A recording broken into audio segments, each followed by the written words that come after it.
Pila na sa buffet, kain na. Happy birthday! Iyon, paring Ray, labas na ang lechon. Maligayang kaarawan sa lahat po ng mga celebrators ngayong Marso 13, March 13. Happy 73rd birthday, wow!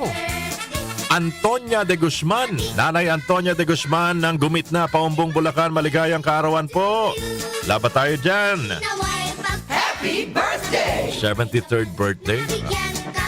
Maligayang kaarawan din Chloe Gualdrapa ng Malolos, Bulacan. Oy, gandang umaga sa mga taga Malolos, Bulacan. Happy birthday, Chloe. Happy birthday!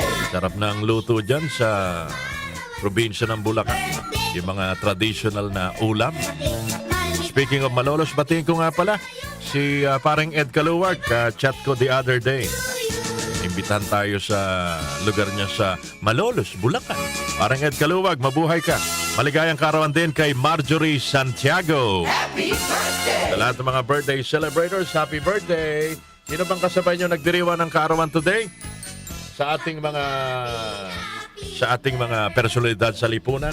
Birthday ng birth anniversary actually ng contemporary ni Kalari Damian. Ito yung kasabayan niya, mga kababayan.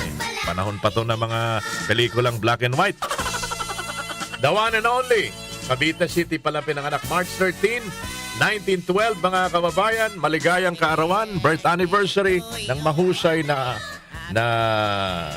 film actor portraying dramatic heroes, Leopoldo Salcedo. Sino ba hindi nakakakilala kay Cal Leopoldo, kay Poldo Salcedo? Sabi ko sa inyo kasabayan ni Kalari Damian yun. Kalari, gandang umaga. Laban tayo dyan. At saka sa foreigner, birthday pala ngayon mga kababayan ni Neil Sedaka. 85 years old today, Neil Sedaka. Happy birthday. Pinanganak March 13, 1939. Sino si Neil Sedaka? Singer ho ito, pop singer. Ano bang sample ng kanta niya? One Way Ticket. Yan. Neil Sedaka, happy birthday sa lahat ng mga birthday celebrators. Tugtugin nga natin yung One Way Ticket. Sa lahat ng mga birthday celebrators ngayong March 13, maligayang kaarawan po mula kay Brian Q at mula sa DWWW 774.